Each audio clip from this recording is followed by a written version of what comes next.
Hello, welcome to another round of R&D Live here at Wolfram. Today's presentation is the first in a new format of having developer Q&A. So rather than having a lot of pre-prepared material, we're going to be answering questions from our users and customers and enthusiasts. And so if you're watching us on Twitch or YouTube, feel free to put questions in chat, and those will be relayed to us, and we'll answer them as best we can. And so while people are getting their questions, we had put out a call about a week ago on community.wolfram.com and Stack Exchange, Mathematica Stack Exchange, for questions ahead of time. And so we'll go ahead and start with one of those. And so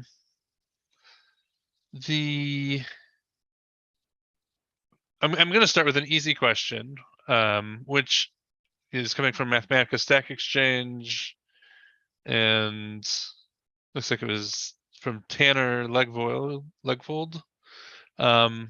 He had a bunch of questions, and I'm going to pick the easiest of them, which is a setting for plot or a desire for a plot so that the text will scale with the size of the graphic. And so there is a way of doing this, and it's fairly simple, but not the most prominently displayed thing.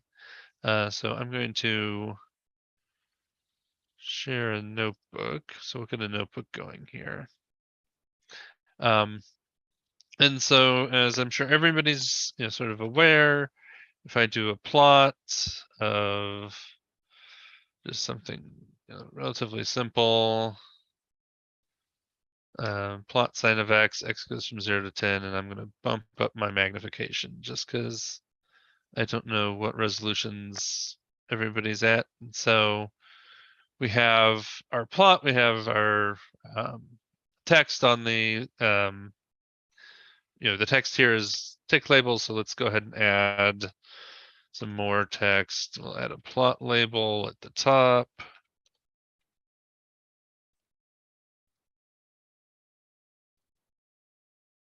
And we'll add axes labels. And we'll call the x-axis A's and the y-axis Z's. And so now, as I resize the plot, the area obviously changes, the size of the curve changes, but the text is all staying the same size. And that may not be what you want. I mean, especially if you're doing like a presentation, you may want the text to increase in size along with the plot. And so what I'm going to do in this case is I'm going to add a plot theme that is called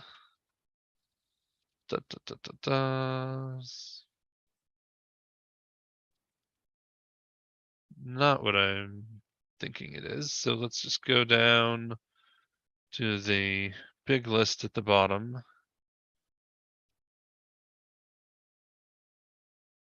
And it is not with labels, it is with size scale. And the fact that I couldn't remember the name off the top of my head is proof that I didn't prepare this ahead of time. And so here now we have our same looking plot basically, and as I make it smaller, the text gets smaller. As I make it bigger, the text is getting bigger. And really what this is doing under the hood, for the people who don't want to set a whole theme for this, perhaps, is this is setting, I believe, the label style goes to a scaled setting, And I'm just going to pick a number between 0 and 1 right now, which is almost certainly not what the default is. That's not too far off, I don't think. And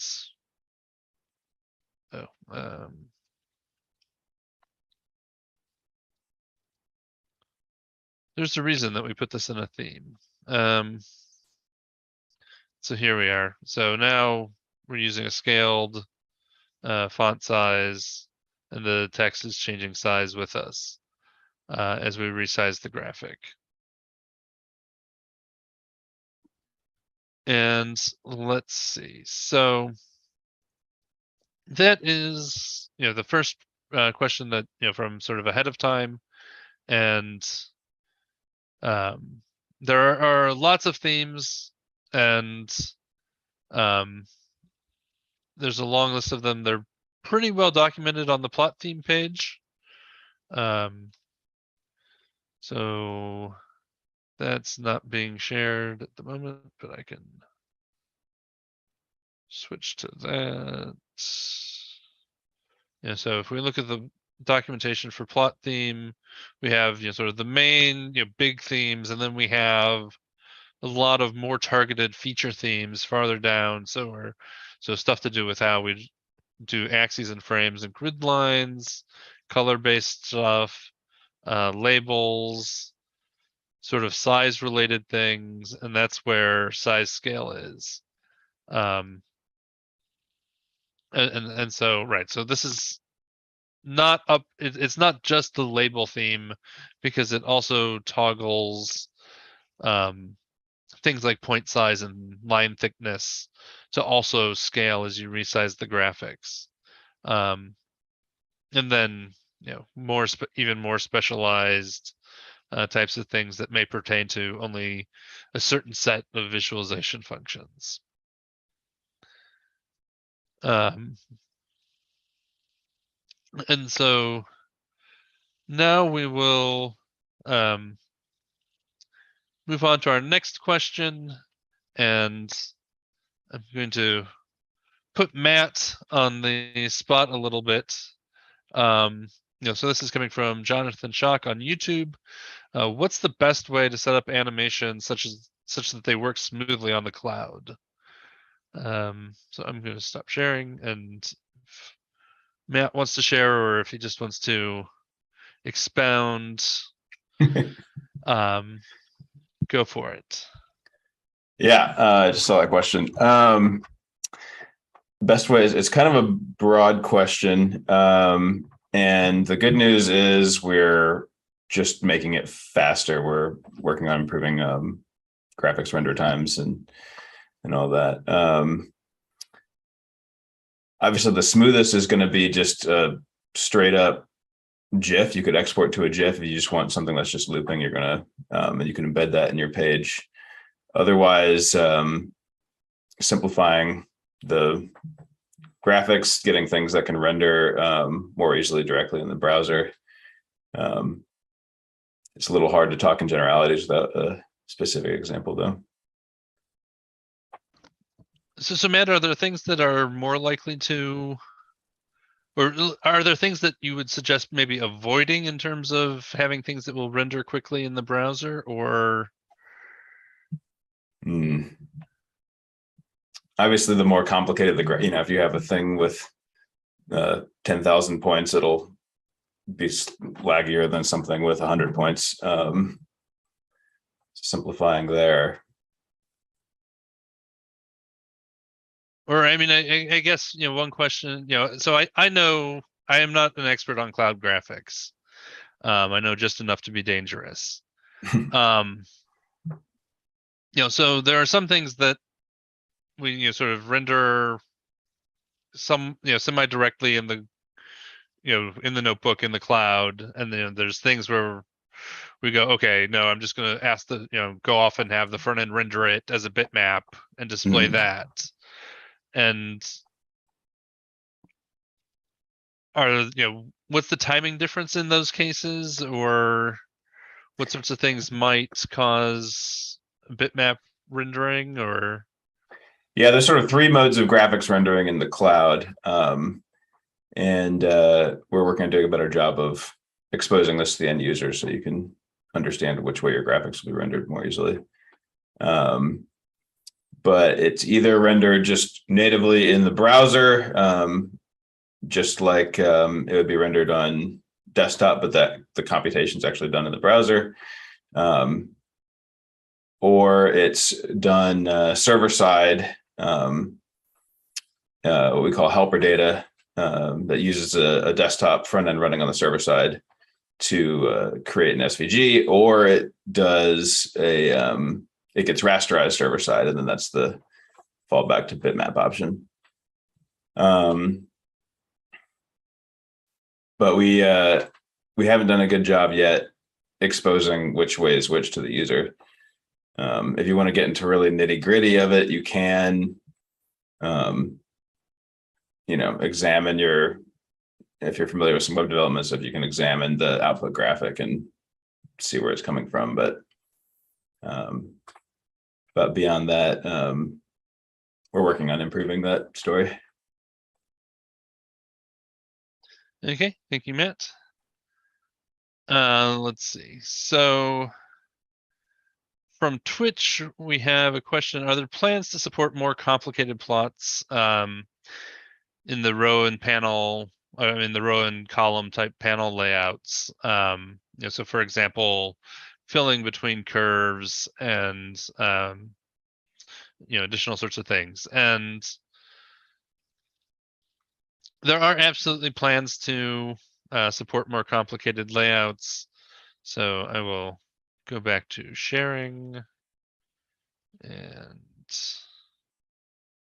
once I figure out where the notebook I want to share went. And so like as a simple, let's do listline plot, say. So this is newer functionality that maybe not everybody has used yet. So I'm going to create a listline plot, and I'm going to have 4 curves, and each of them is going to have 100 points, say. And so normally that is just 4 curves, right? Yes. And so normally you get all the curves displayed on the same set of axes, and so a while back, as an alternative, we added the ability to say plot layout goes to row. And so this is then going to do it as 4 plots, all done in a row, or I can say row 2. So I'm going to do 2 rows and get a 2x2 grid. And in these cases, then we get some shared axes. And at the moment, when you're using a multi-panel layout like this, each function or each data set is going to get put in its own panel. And so then the question is, is there a plan to do more complicated things? So, could I do this as a row of 2 panels where the first panel has the first 2 plots and the second panel has the third and fourth plots? And there's no immediate plan to do that. But when we were doing, constructing the design for this, some of the choices on what the design is were absolutely done in anticipation that eventually we would have additional syntaxes that would allow having multiple curves per panel, or possibly needing to set an option for one panel or the other a bit differently from some of the others. So it's sort of on our big wish list of expanding that out. And so this is an area where, we've taken, sort of the first step in this, along the path, and then we'll come back later and take some additional steps and continue improving things out. But at the moment, we're letting people get familiar with this, and then to some extent waiting for there to be sort of enough demand for people wanting the additional complications and additional functionality to spend the effort implementing it. So.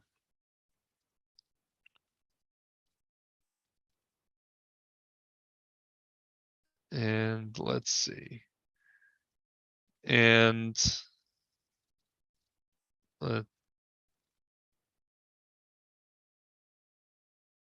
just taking a peek at comments real quick. And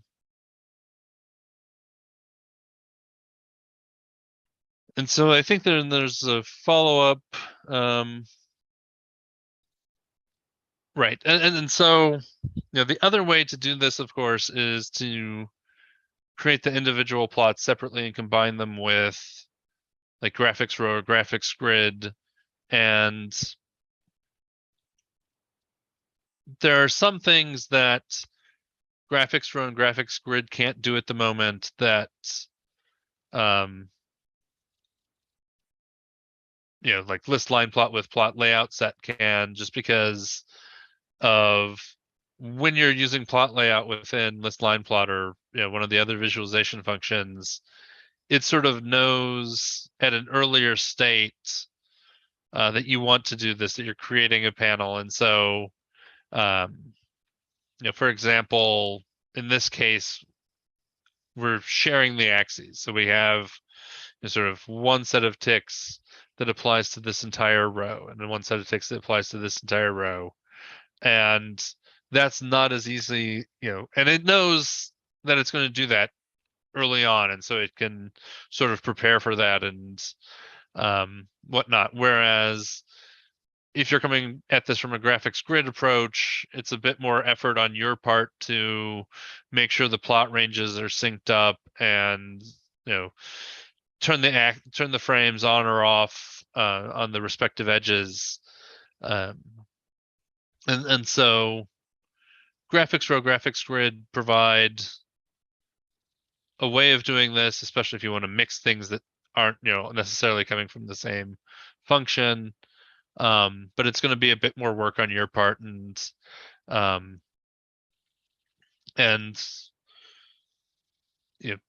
grid, graphics row have their own tricky parts to work with. And the good news is that I think some of those parts in terms of how things look and how things work will get be getting some attention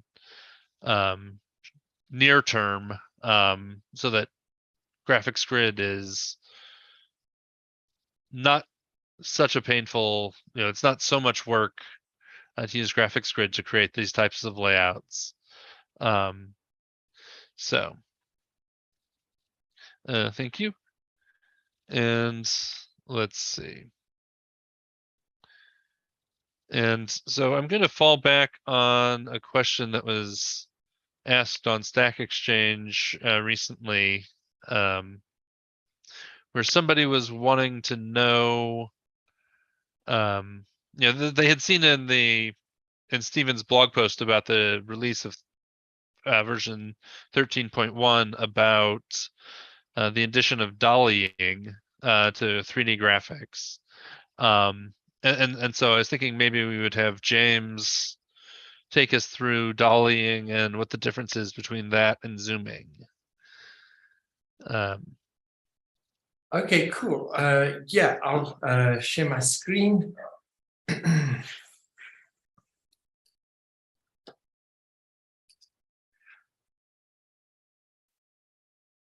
How's that? Can you guys see that?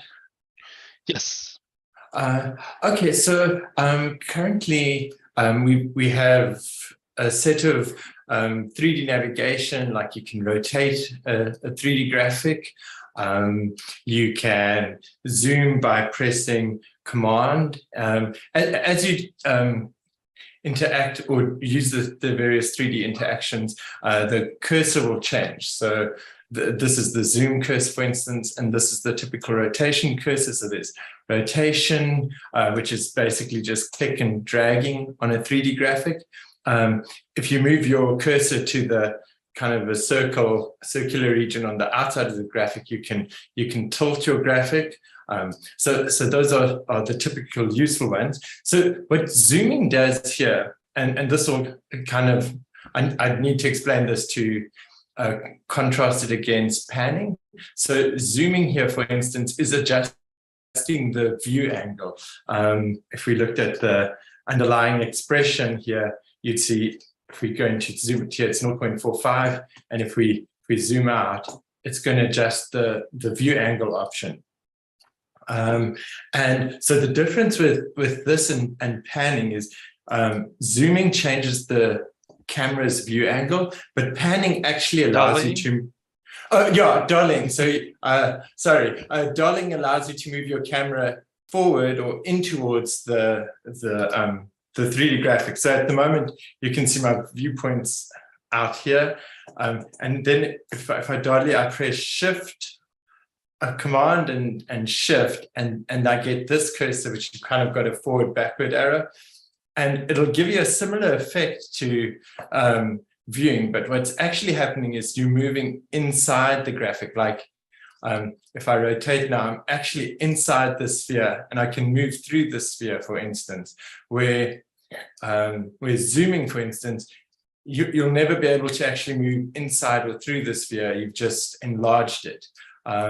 So dollying, you can see, if I look at my viewpoint now, I can move it like right inside the into the box, for instance. And if I dolly out, I've changed the coordinates. So dollying changes the actual coordinates of the camera. It changes the viewpoints value. Zooming changes the view angle. And what we've also added is, so we've got rotate around, which allows you to rotate around the box. But then there's another 3D interaction we've introduced where you can actually look around. And this one is Alt and Command. And if you click on that, you can actually look around a scene. So here, I'm not just rotating around the scene. I'm actually changing the view center around the viewpoint.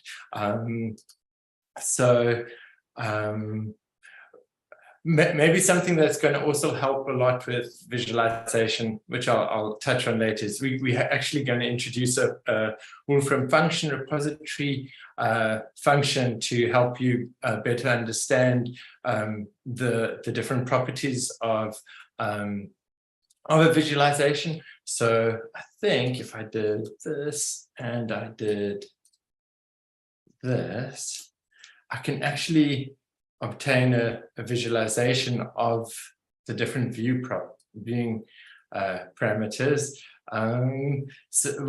it'll basically give you a graphic which displays where the camera is in relation to the plot range, which you can see down here, and the view frustum, which corresponds to your view range, the view angle. So we're going to introduce a Wolfram function library to help better understand the various view parameters for 3D graphics. So I don't know if that'll update.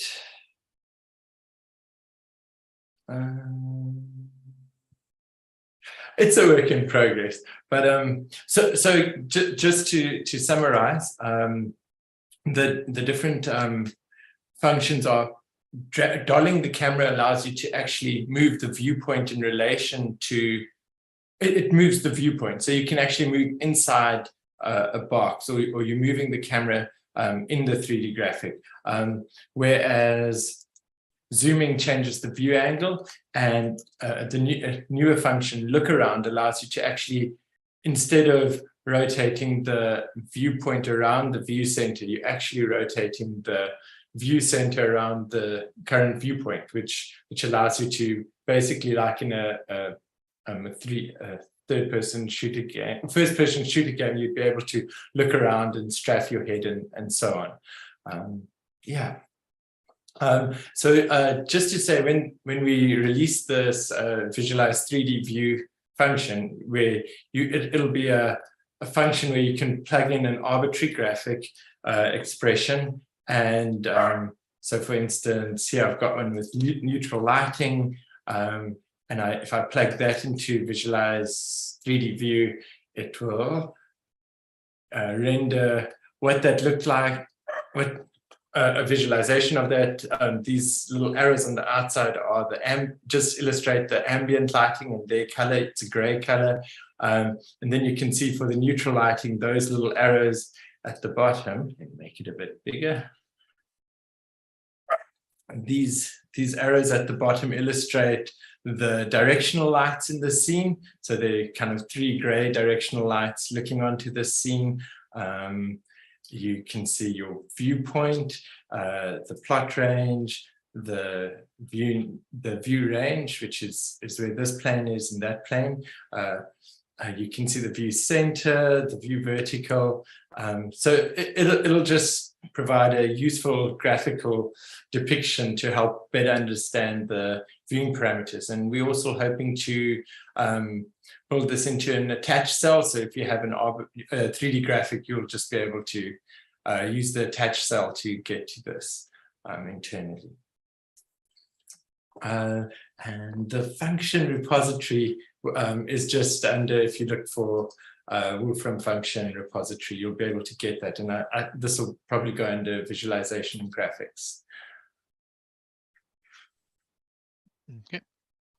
Do you know when to expect it in the function repository? We're going to release 13.2 or freeze 13.2, and it'll probably come in a little bit after that. So I would say October, Okay. towards the end of October. Okay. And let's see. So the I'm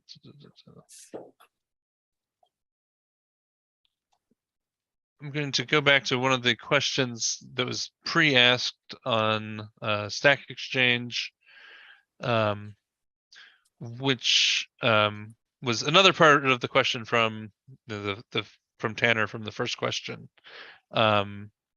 Was wanting some sort of visualization tool to allow you to make quick changes to a plot without having to re-execute. And you know, in particular, they were talking about like adding labels to things. And so there's a lot of ways of changing plots after the fact. And you know, again, I think, you know, there's things that not everybody knows about all the time. And so in terms of adding labels, I mean, one possibility of doing this is, you know, has actually been in the suggestions bar for a long time. I mean, I will admit that I don't usually have the suggestions bar enabled when I'm using Mathematica. But so if I do plot of, oh, let's not do sine, let's do cosine for a change. You know, and I decide that I want to add labels to this. There is a labels option here, you know, among other things, that brings up a selector that allows me to set some of the traditional labels, at least. You know, so I can put a plot label on. So this is okay, so that was my awesome plot. So we'll make this my other awesome plot. And we'll use capital A's for the x-axis and capital Z's for the x-axis or for the y-axis, and I'm gonna make these kind of big, and we will make it.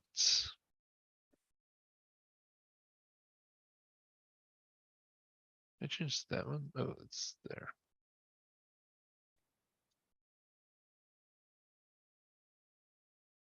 We'll pick a blue color for the label style. And so as I'm editing, as I'm filling stuff in here, I'm getting a preview of what it will look like. I hit done. And then it shows me what it did and how it combined it using show.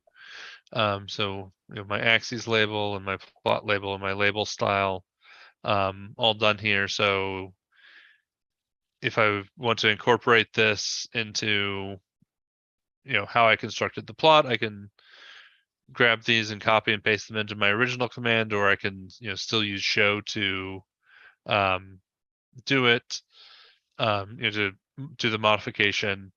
And so that's one possibility. Another possibility for sort of more free-form types of annotations of plots is if I select this, I can come up to the canvas tool in the new toolbar, and then that will toggle it to a thing, and so I can pick an arrow and we'll make that red, and see if I draw the arrow the right way. There we go. Let's increase the thickness on that line. That arrow is distorted for some reason. I wonder what's going on there. Just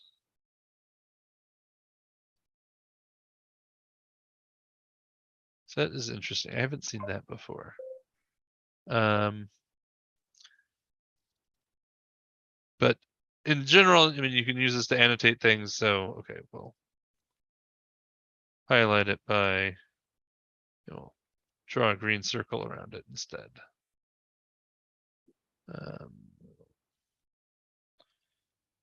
Move to where we can select this and drag it, and I guess it was getting into trouble because I was drawing off the top of it was closer than it looked like to the top of the plot range. So again, we'll make that thicker. And then when I'm done, I can use this button in the toolbar again to toggle it back from an editable canvas to an actual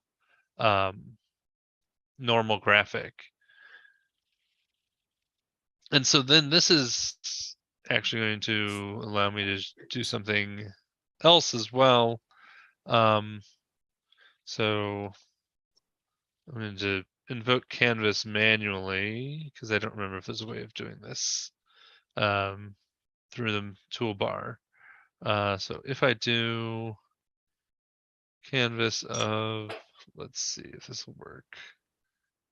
%60. We got our plot again. I'm a glutton for punishment, so I'm going to try drawing an arrow again. So I did not get it into the way that I wanted. Oh, I have arrowheads at both ends. I forgot I had turned that on at one point.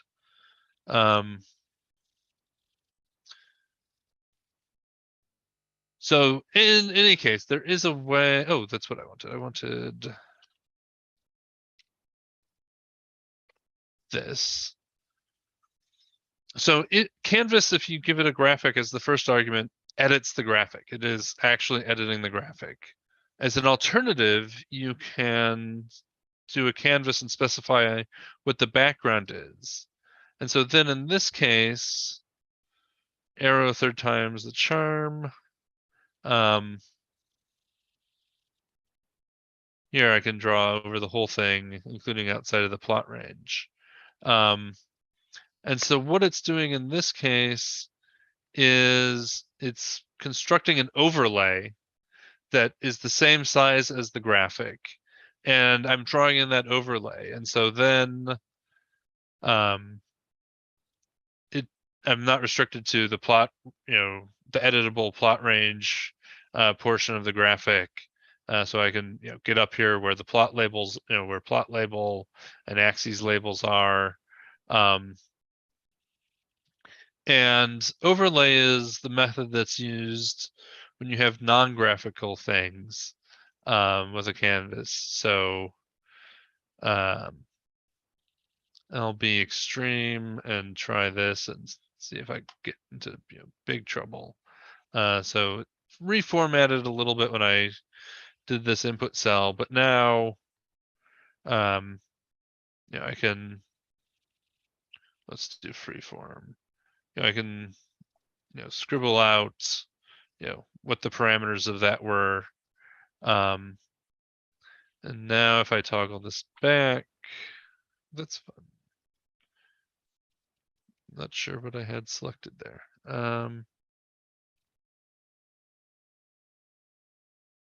Ooh, all kinds of excitement.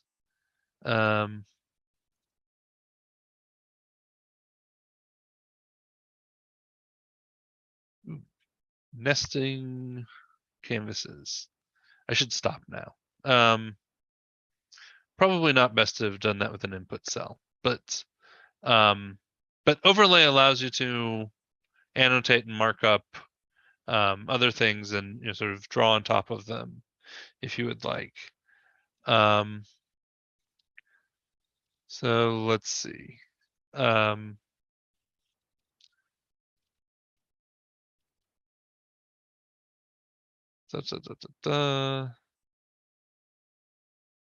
So there's questions about multi-axis arrangement, which was added, I believe, in version 13.0. Maybe 13, I think it was 13.0. And so that is an option for the list plots right now. So if we have our set of curves again, and I'm going to do table.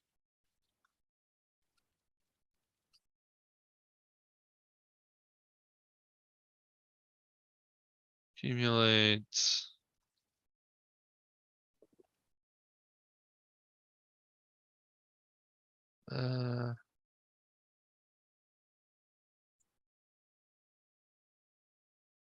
I plus 1. We'll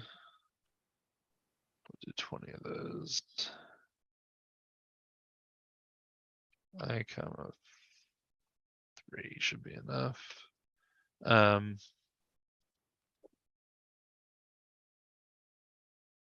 Actually, let's get rid of the accumulates. Okay. So here we have 3 curves. I can say multi-axis arrangement goes to all. And now we get all of them displayed on, sort of in the same panel, but each with their own scale. And the question is how to do labels for these, how to do the axis labels for these.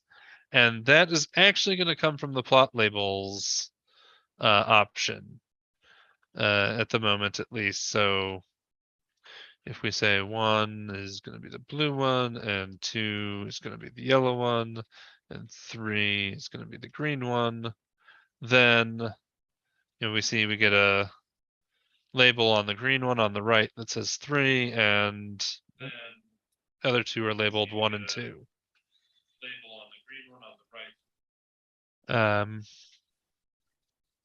And so that is the way to do label axis label axis labeling in a multi-axis arrangement plot at the moment.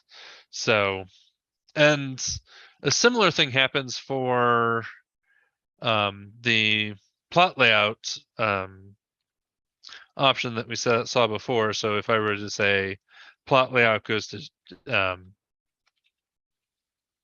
row in this, for these 3 plots, then my plot labels 1, 2, and 3 are used as the panel labels by default. So, and so plot labels is getting a lot of use in the multi-panel, multi-axis realm for identifying the different parts. So, and let's see.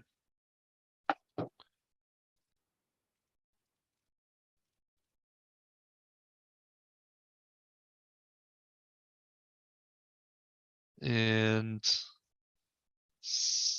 somebody says they like my toolbar, which thank you. I like it too. I don't use as much of it. Parts of it have been added, over the years and do things that I don't necessarily need anymore, but I haven't removed them.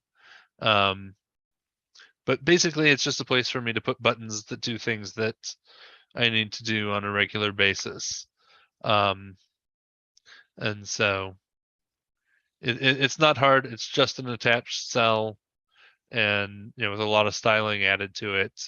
And the most important part of this toolbar for me is this part right here that tells me which version of Mathematica I'm actually using, because it's quite common that I've got 5 copies of Mathematica running. So, the latest released version, some older versions, a couple of under development versions. And so, but thank you. And so then there's a question about built-in pan and zoom on 2D plots, similar to what we have for 3D. This is something that we've been giving some thought to, and part of the question is how exactly we want to package it, how to enable it, that sort of thing. We have multiple things that have essentially a pan and zoom type interface to them. So obviously 3D has actual pan and zoom.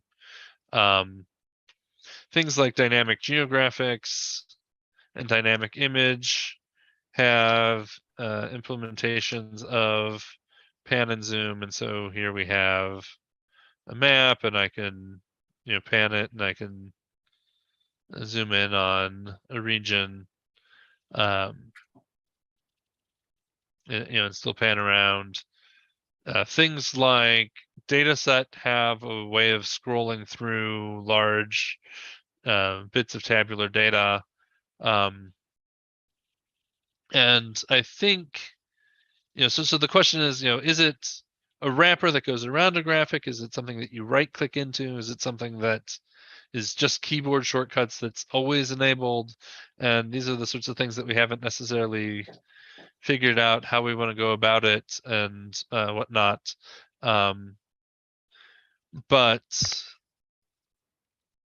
this is, also a place where the cloud team has been experimenting, sort of independently from people who work primarily on the desktop interface. And so I'm going to stop my share and let Matt share for a bit. Yeah, I'll show the, we have an experimental pan and zoom in cloud currently. Undocumented, definitely subject to change, but it is there. It's this method, interactive controls, zoomable, and the toolbar tells you whether or not you have this toolbar to control pan and zoom. But it's just a graphics level pan and zoom. But you can, pan and zoom. So it doesn't recompute things. So like this plot, like you could zoom in to see some more detail there. Alt gives you a static zoom out, but you see it doesn't recompute past the end of the original plot. But if you, for things where it's just like a complicated graphic and you want to look more detail in it, this could be the current option. It's only cloud for now.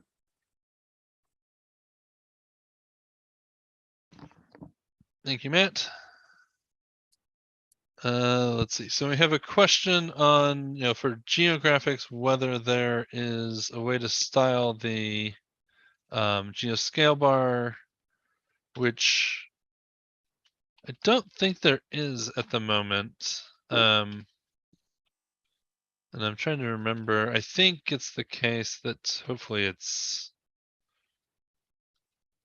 a little bit intelligent. So it's black by default, and I think, if I'm not imagining, if I switch to satellite, no, that's still horrible. That's still black. I'll have to think if there's a way to change the style on that. And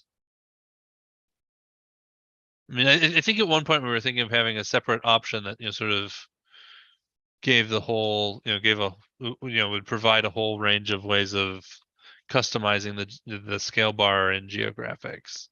But I don't think it's been exposed or fully, filled out yet. So, certainly, send a request to support at wolfram.com and they will add it to the database of things to work on. And then there was another question I saw, which I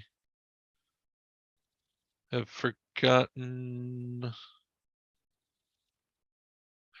So there's a question on if there's any plan on adding axis breaks. And so that is also on a list, I mean, it's, there are lots of pieces of functionality that we want to add that we know people want, in terms of graphics and visualizations to add support for. And axis breaks is certainly one of them. And it's sort of interesting that, so in the past couple versions, I think, we've been doing more work around scaling functions. So in sort of two different pushes of that. So one is adding scaling function support to more and more of the visualization functions. And so I think at this point I don't know if it's, I think it's about 80% of the visualization functions support scaling functions. And so that's, so that's been one push. And then the other push has been sort of expanding the concept of scaling functions beyond, just log, type scales and reverse, to being able to do date-based scaling functions or categorical, using the scaling functions framework to deal with categorical data, and allow that to work in more visualization functions. And I think scaling functions is actually one of the building blocks that you want or need to support scale breaks, because you can imagine it working by specifying a scaling function that basically takes jumps. So it goes from 0 to 10 over a nice region, and then from 10 to 100 is a very short region, and then 100 to 110 is back to a nice region again. And scaling functions provides the mechanism to convey that information to axes so that the ticks get generated in an appropriate way. Drawing the actual break on the axis would be something a little bit extra, but not, I think, too difficult. And I mean, the thing I'll point out is that Wolfram Alpha has actually had a form of scale breaks for quite a while. And so I'm going to see if I can. Okay, where'd my share button go? That looks like Zoom. Share screen. Okay, so if I go to Wolfram Alpha, and let's see if I can quickly find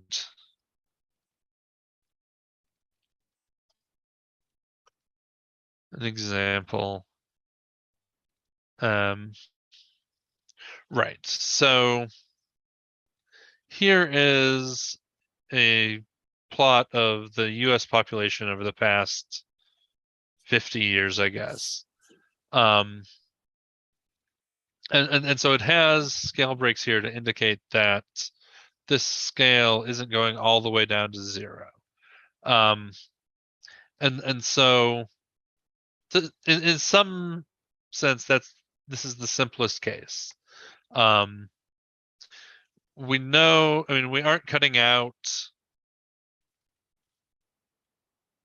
a region in the middle of anything. So all of our data is above the scale break.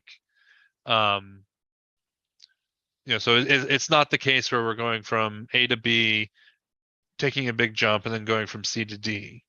And so the tick labeling is a little bit easier. And because we know that all the data is above it, in this case, it's able to, I mean, it doesn't really have to deal with the case of what happens for, where the scale, where the data crosses the scale break. How does that get represented? Does it get compressed? Does it get cut out? Depending on which way, you went, it would do, you might have to add additional functionality of one form or another. But there's a few other things that, as scaling functions becomes ubiquitous, that's like, we could implement, this feature with scaling functions, basically, or with the scaling functions mechanism, even if we don't say that it's scaling functions. And axis breaks is definitely one of them. It's just a question of how we want to package it and when we're going to have time to work on it, that sort of thing. So, but I mean, and what we want the aesthetics to look like. So, but I mean, I think that was a great question.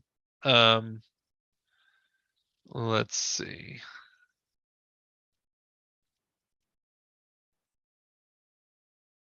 Please explain this. And I need to switch my share.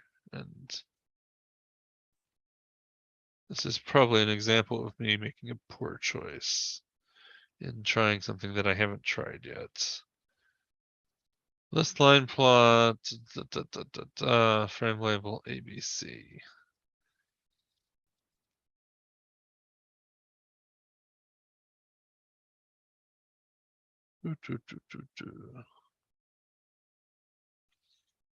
So one part of this is a bug, which I intend to fix for the next version. which is the fact that the A's are duplicated along the bottom here. So the individual plots here shouldn't have the A's. There, I think, should just be one A for the whole thing. And as for the APC, being A being down here and B being on this axis and C going on this axis, this is basically a deprecated syntax for frame label. And so let's do frame goes to true so that frame label actually has something to work on. Oh, hey. That's maybe a bug also. Just graphics.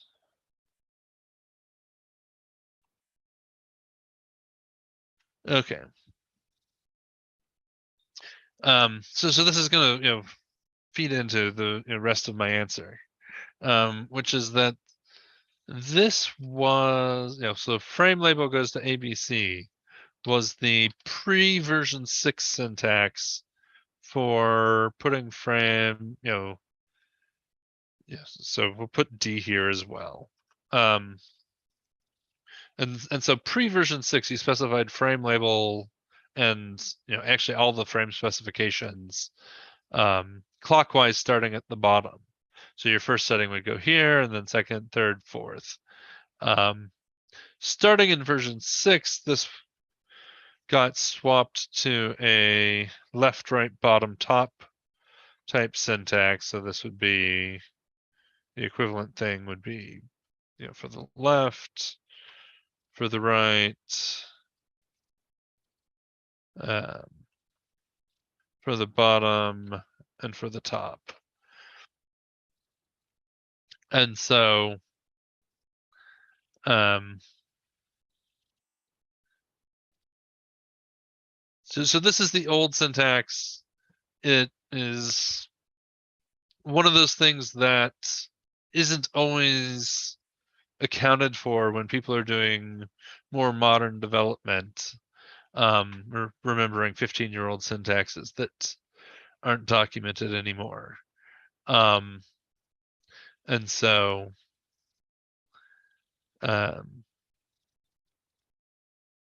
it's it sometimes gets overlooked a little bit. But I strongly encourage people to use the newer documented forms for frame options,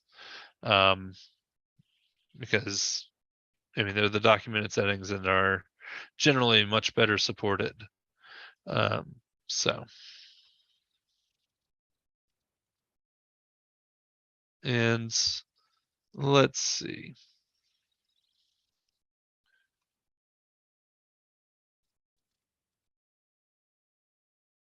It is now been about an hour.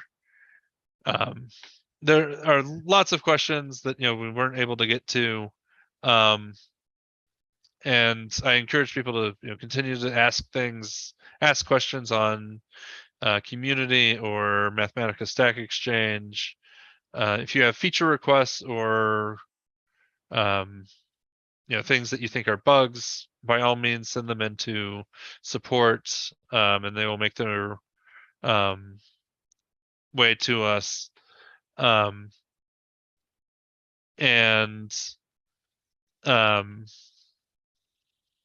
I think we'll go ahead and stop here, and if there's enough demand, if you enjoyed this, let us know. Upvote the community post about it, and I think we'd like to do this for other areas and other teams as well. So thank you all for attending, and those of you who are coming to the Wolfram Tech Conference, we hope to see you there, and feel free to say hi, and we'll talk to everybody later. Thanks.